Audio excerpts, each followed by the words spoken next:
Welcome to the podcast for Tuesday's races, July 2nd. Jim Watkins here, along with Jamie Gavilski, and welcome race fans. We'd like to start out on a sad note. We are dedicating this podcast to Eugene Lewis, known on the backside here at the track as Green Jeans. I've known Green Jeans for many decades that he's worked here, and quite a man. Last year and a half, I got to know him better as he's worked for me in my barn every morning before going to the paddock on race days and working as a valet in the jocks ring. Green Jeans, a very kind man, dedicated, devoted to his job, both in the jocks ring and back in the barn. A very consistent person. Showed up every day at 4:30 a.m., always in a good mood, always positive. I remember this past winter, we were having trouble winning races over Turfway, and he said, "Jimmy, don't worry about a thing. These horses are doing great. You're going to win a lot of races this year." Always positive. A fine man, a great man with no vices, and he will be missed. We'll replace him in the jocks room. I'll find someone to replace him in my barn, but we'll never replace him. There'll always be a void. We love you, Green Jeans. All righty. I want to thank our sponsors, FanDuel Sportsbook and Horse Racing.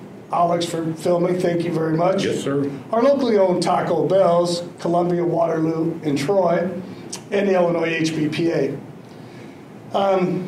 Talk a little bit first, Jamie, about the fans here. What do you think about this? I mean, I was in Chicago Saturday evening watching the races. It was literally elbow to elbow, huh? Yeah, packed house on Saturday. A little warm, but little heat doesn't stop people from coming out and having a few cold ones and betting the races and just having a good time. I mean, what a deal! You can't go to a ball game with your kids for the value you get here at the track, and it's just, man, the crowds we get here are unbelievable. We go everywhere. We go to Indy, we go to Chicago, we go to Churchill, we go to Oakland. I mean, the crowds we get day in and day out, whether it's a Tuesday afternoon or a Saturday evening, are just unbelievable. I mean, you go to Chicago, you might get 200 or 300 people. You're here, it's 2,000-3,000 every time you're here. I mean, it's a wonderful product we got. Just fun for everybody. So, for those of you out there who don't know, Jamie Gavilski is one of my top owners. Got me started really in this game as a public trainer. And, I follow sports a lot, Jamie, and, you think about football and basketball and baseball. But really, the industry, the game of horse racing, I think requires the most teamwork. You can have an excellent trainer if you don't have good owners like you and the other ones that I have.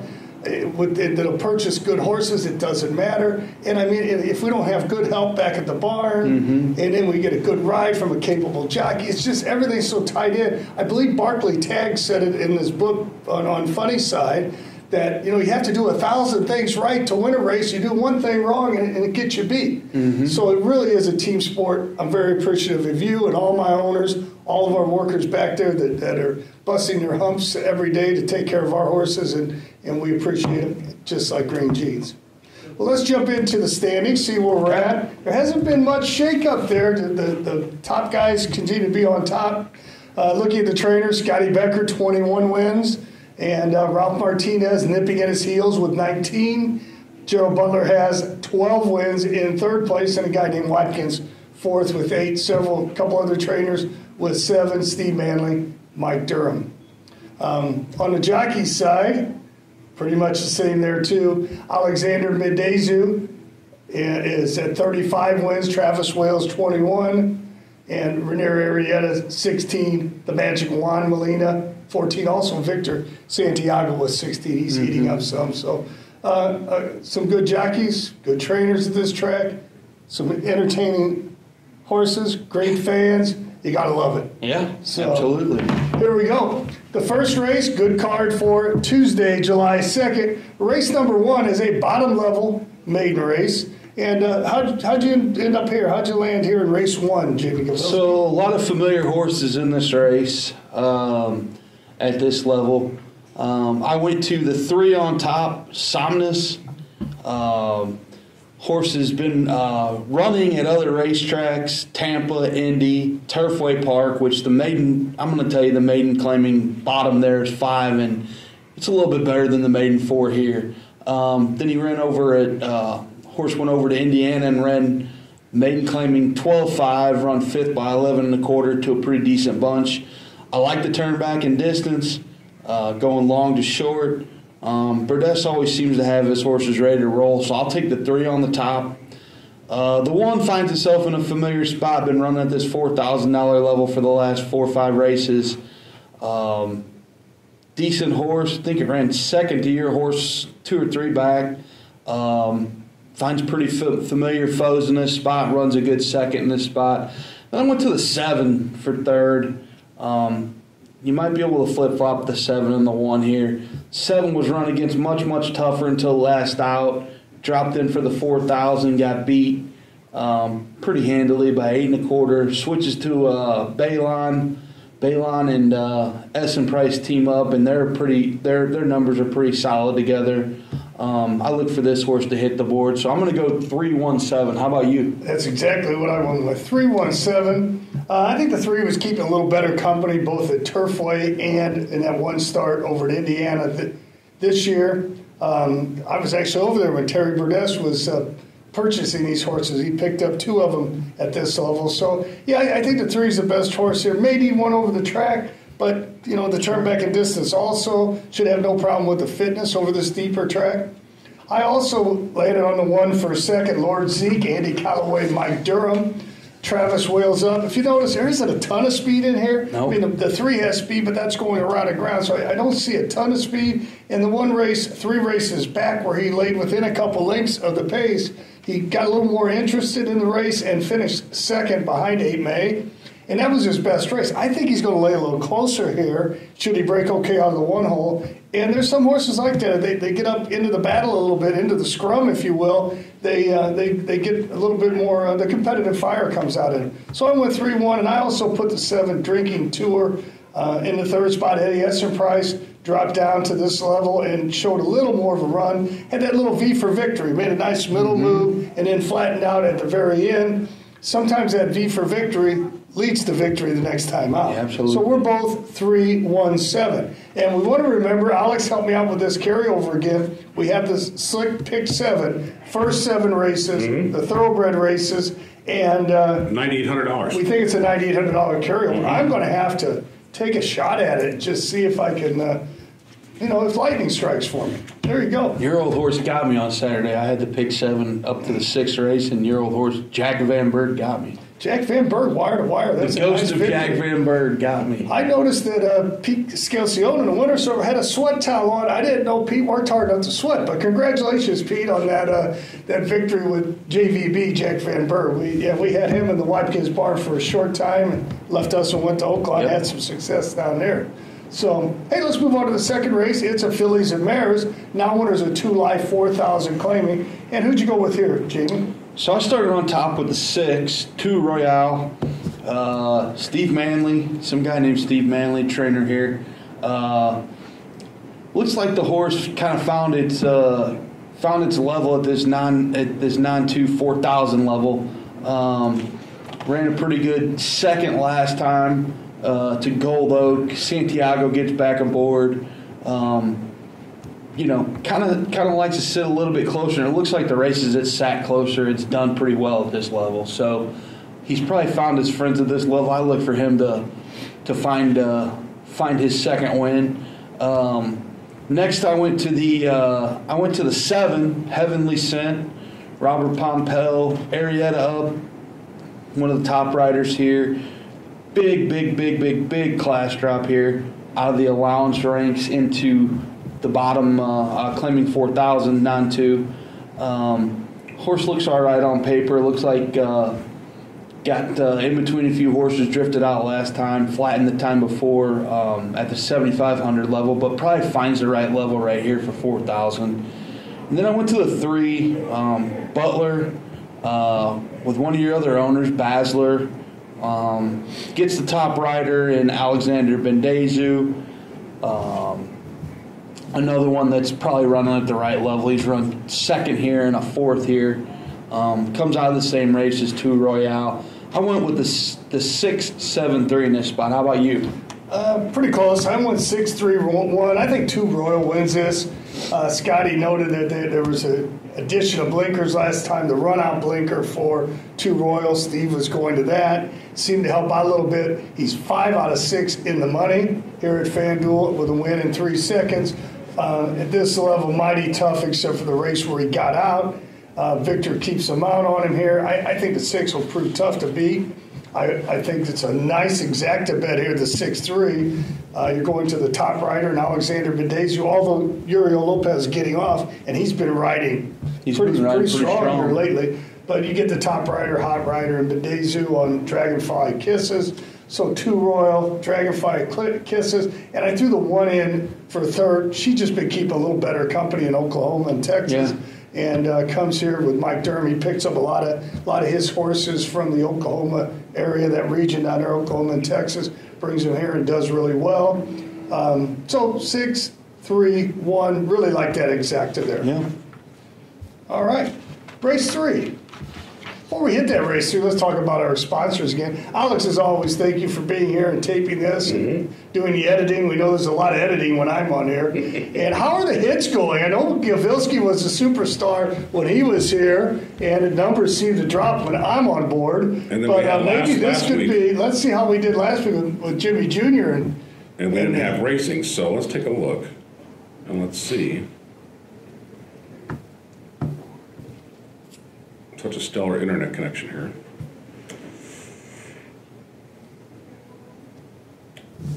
So let's take a look. It looks like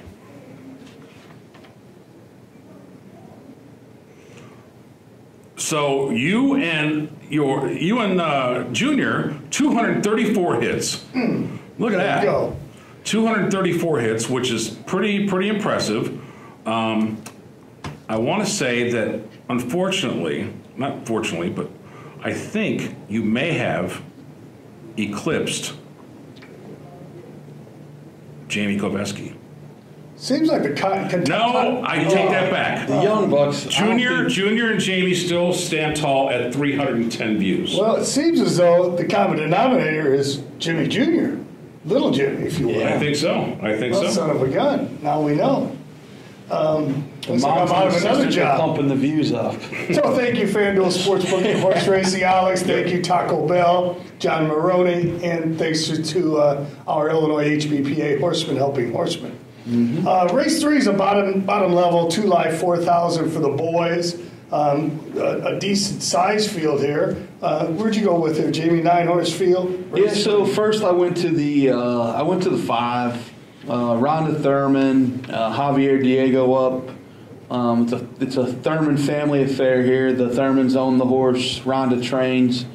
Javier Diego is aboard. Horse just ran second in this spot. It looks like we had a run off. Who is this? Moonset. Who is that horse? Horse ended up winning by 10 1/4. But I like that horse in this spot. Every horse in this race knows each other. They've been running this same race the last couple times out. I went to the 3 inside the circle. Inside the circle's just been at this level for the last 4 races. Run some good seconds, run a third, and then I went to the 6. Durango Chrome. Durango Chrome breaks maiden out last time. Looks to be rounding into form. I think this is the right level for all these horses. So I went 5, 3, 6. How about you, Jimmy? 5, 3, 6, exactly the same. What was the Thurman horse? Funny, on my phone, as soon as you said the Thurman connection, Lizzie, a new story popped up about Lizzie. There you go. So I'm assuming Lizzie and Javi were posting, they usually post their son. He's a cute little whippersnapper, isn't he? Yep. And getting him started early on the track. He's got smiling eyes and a smile on his face all the time. Justice one more time. Now, he dropped to the $4,000 level last time, caught a runoff winner, and I don't know which horse that was either, without going back and looking at the chart, and I'm into it, I did not. But if you notice, that was on a 7-day rest. So the drop came on 7 days. He's got a few weeks off now. Second time with Diego aboard. So I think this spells victory for the 5. Sure looks like a winner. 3 strong sprint races. So the route race was only one. The horse didn't line up the board. Right. And like I said, the drop came 7 days. off the previous route race, so the horse may have been set back a little bit. Sure. Now they've got that proper rest. I just think this horse is going to be mighty tough to beat. I threw inside. You could have shuffled, for me, inside the circle or Durango Chrome. Sure. I put inside the circle second. The horse is just simply, my notes say always close, and he just simply is always close. Durango Chrome I put third, coming off the maiden win. Very well-bred horse by California Chrome out of Awesome again. Yep. And Uriel Lopez has taken this mount the last 2 times, and the horse has run 2 best races on form. Yeah. So Lopez fits. The horse is always close anyway, and the breeding's maybe showing up here. And the only thing I don't like is I don't like Baden's first time against winners. But there's a lot of positives to like with Durango Chrome. So we're the same here, 5, 3, 6. In race 3 tomorrow at FanDuel. Yep. All right, let's move right along to race 4. Remember this broadcast, this taping, we want to remember Eugene Lewis Sr., Green Jeans, for his years of dedication. I know he loved being back here. He loved the horses, had a passion for the horses. He had a passion for the sport of horse racing, and he really loved the people back here, and the people loved Green Jeans. Race 4 is a non-winners of the year, another bottom level claiming race, non-winners of the year or for life. Mm-hmm. And I've got one in here, Jamie, that fits the for life. Yep. He won one earlier this year. Not an easy race, but where'd you land here in race 4? So basically what I saw, there's some hard knockers in this spot. The 4 is a hard knocking horse that I owned at one time for 2 or 3 or 4 races, won a couple for us. I see that horse has got some speed. The one, My Little Tipsy's got some speed. I think the race sets up perfect for your horse, the 5, Mo Dazzle. I think the 4 and the 1 hook up, and then the 5 picks up all the pieces. So I went to the 5, Mo Dazzle, Tom Basler and Dennis Pohl on the horse. You train it. Followed by the 4, Crankshaft, and the 1. Crankshaft's just a hard-knocking 9-year-old Illinois bred. Yep. Been passed around a bunch. Tries every time, but I hate to say it, I think he's getting towards the end of his career. Doesn't have the longevity that he had at one time to carry that speed. So I went 5-4-1 in this spot. I think, like I said, the 1 and the 4 hook up on the front end, and you pick up all the pieces with the 5. Mo Dazzle. I think you're right. We lost all chance last time at the start with Mo Dazzle. He ended up being 8th by 12. He doesn't mind coming from out of it, but not that far out. And what happens, and Jamie, you and I have talked about this, if in a horse race, A happens, but then it leads to B, which B leads to C, and next thing you know, you really had a troubled trip. Yeah. And by that I mean, Mo Dazzle gets left in the gate. He's got a wall of horses in front of him, so now he's far back. He's got to swing wide around the turn earlier than he wanted to. So getting left in the gate causes you to lose more ground around the turn, which caused you to have to run a little bit more, sprint a little bit more in the race than you normally would had you broken in a nice position. Absolutely. So, A leads to B, and B leads to C, and, and next thing you know, that troubled trip really cost you a bunch. Mm-hmm. And he still came running, gets beat a neck for a second to Crankshaft, and Crankshaft really had no excuse. Kind of was floating out there on the lead, and Tappan Sam just ran a big race, got by him, and ran off. Wasn't that Crankshaft wasn't trying. Tappan Sam ran pretty big. So, given all that, it's a lot of rhetoric for saying that I think Mo Dazzle, if he has a clean break this time, will lay just off the 2 or 3 speed horses in here and run by him. Crankshaft I left in there for a second because, like I said, it wasn't a terrible race. He just got beat by a sharp horse. And I put the 1, My Little Tipsy, Gerald Butler, third off the layoff. That horse will be right here too. So 5-4-1. And, of course, a little bit of racing luck. I might get my picture taken tomorrow. Yeah.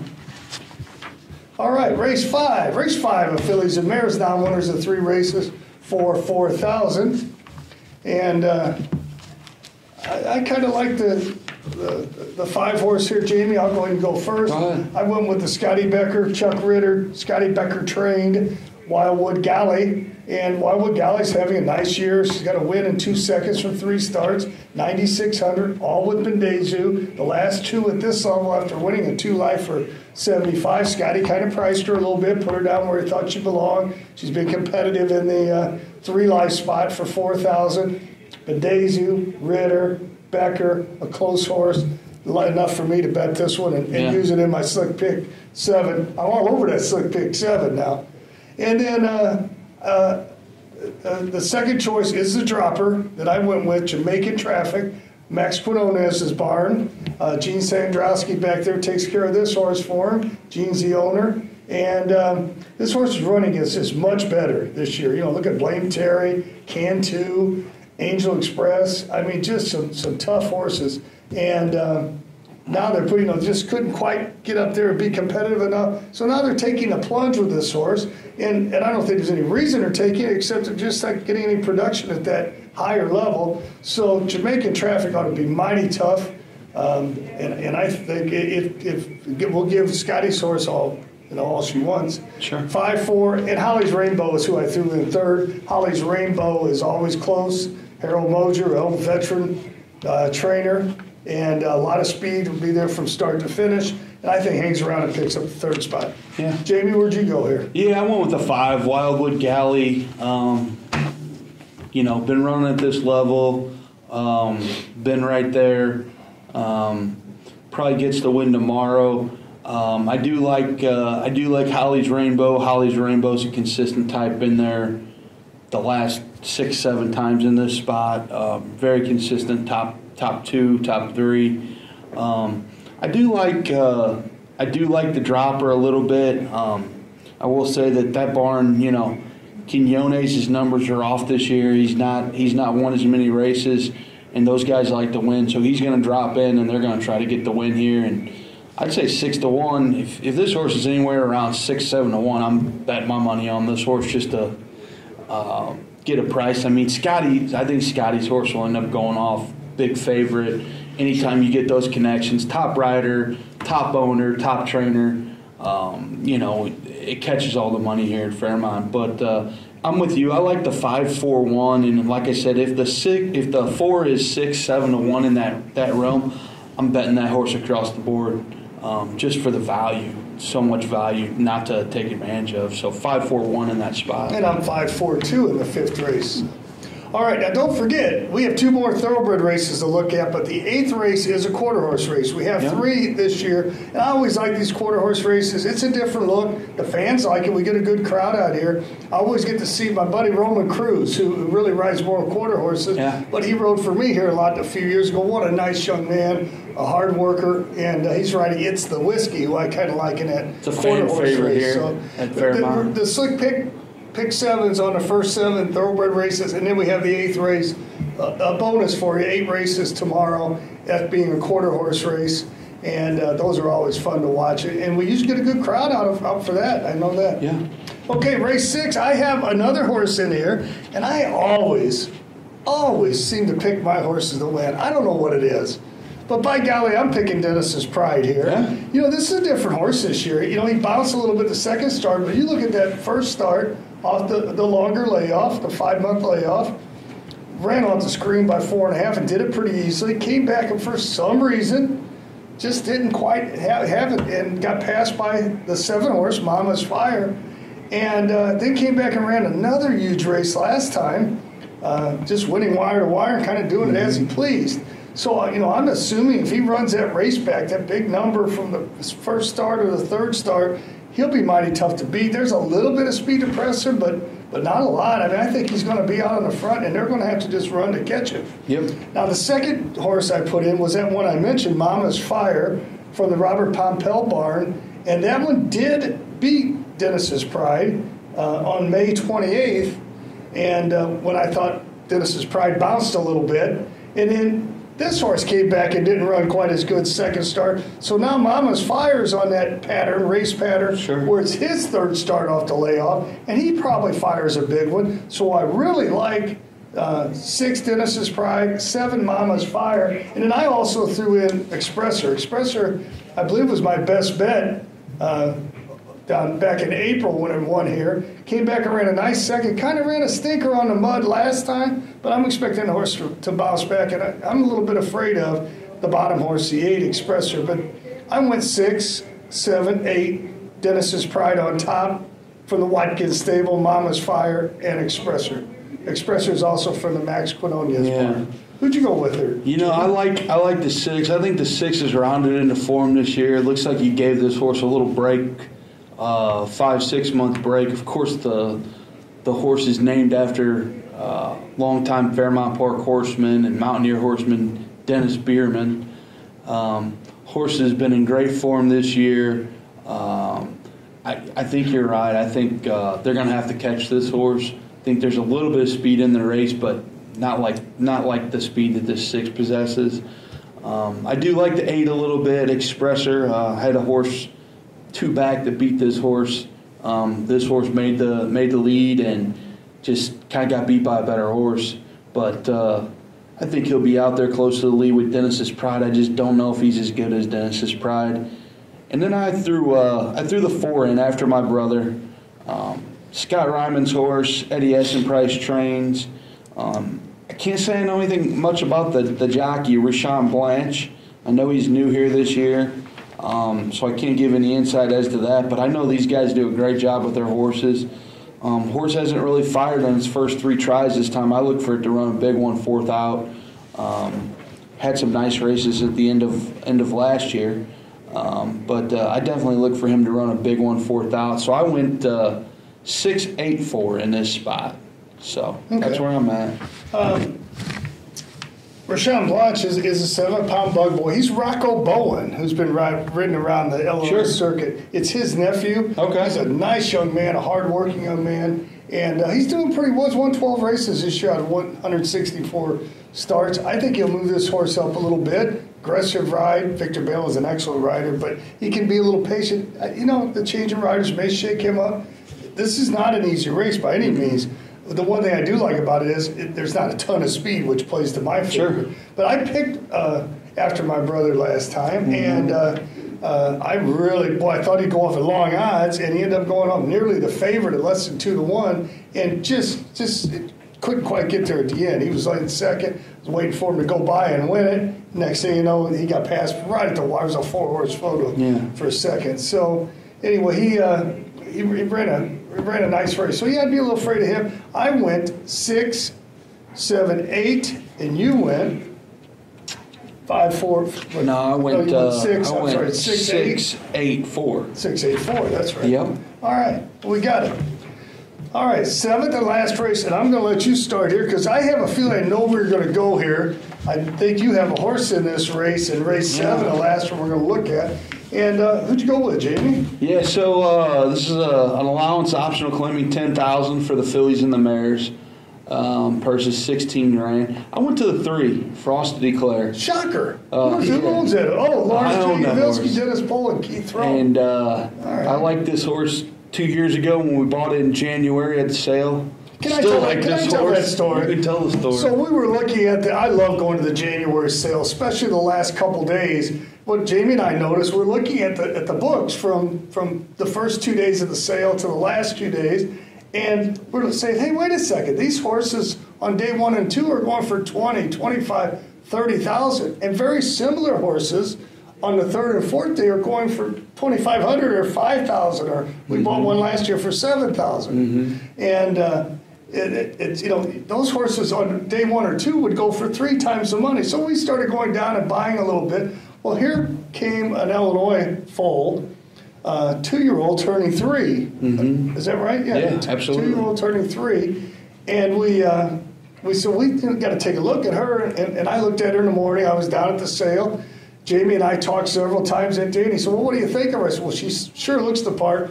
Why shouldn't we go 20,000? I think she'll go for 60 or 50 or 60 or more, but we might as well stay in the game and throw our hand up a little bit there." So Jamie's bidding on the computer right online, and I'm watching. We had decided to go to 20,000, and the phone rings. She went for 22,000. I said, "Oh, son of a gun."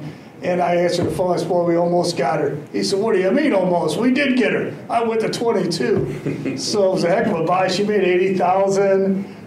Just over 80,000 last year. Should she win tomorrow, as you're picking her to do, and I'm picking her to do, she'll go for 100,000. One sidebar here: she was Dick Duchessois, the owner of Arlington Park. This was his last horse before he passed away, and they called and they said, "You got this horse sitting out here, what are you going to do? Sure. And he said, well, I guess I'll sell her. So they said, well, you got to give her a name and send her and get the breaking training done on her, and we'll run her through the sale. I know they being the consignors, they thought they were going to get a lot more money. Yeah. She's out of a mare by the name of Eclair de Lune, who was a Grade 1 winner, who won the Beverly D Stakes, named after Dick Duchessois' late wife. And, of course, Dick Duchessois passed away 2 years ago or so. So anyway, back to you and your handicapping, Frosted Eclair. Yeah, so I mean, you look at the form on the horse, and it's been out 3 times this year, and it's run 1 second. But I will tell you,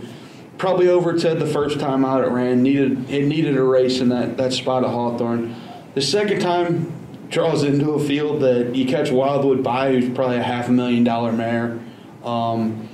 Rose for Lila, and then race to the finish. I mean, it was like a mini stake race for the fillies and the mares. And then the last race just runs a nice second to a horse called Caleb's Honor out of the Scotty Becker barn. So I think this is a good spot for her. I pick her on top. I will tell you she's probably a little bit better on the grass than she is the dirt. Yeah, but this is the spot for her at this point in the game. So I went to the 3, followed by the 6, Dixie Penny. I had a horse run second to this horse last time out. Dixie Penny's a very nice mare by Golden Sense. Was running in some good company over at Oaklawn at the starter level, 2-3 back, then dropped in for 12.5 and ran a nice third. Those races, those starter 10s and those open 12.5s at Oaklawn are tough races. This horse is a hard knocker. Hopefully she runs second to our horse tomorrow. And then I went to the 1, Be My Bestie. Horse hasn't really done anything wrong. Caught a tough bunch 2 back in the Frosted Eclair race, the Wildwood by and a Rose for Lila. Drops into the right level here. I just don't think she's as good as the 3 or the 6. So I went 3-6-1 in this spot. And we're close. Obviously, I picked Frosted Eclair too. I went 3-6-7. And Angel Express 2 in a row here, 2 for 2 at Fairmont, 2 that went in third. Dixie Penny 9 wins and 156,000 lifetime, an accomplished mare. Frosted Eclair though, let's speak to that and what she's done. She's 4 out of 5. Top 2 here at Fairmont Park, so she likes this track. And the 1 miss was his second start against just a monster bunch. Like you said, a mini stakes race. And certainly the last race, boy, she makes a nice lead, and she just got run over by Caleb's Honor, who came back and won since.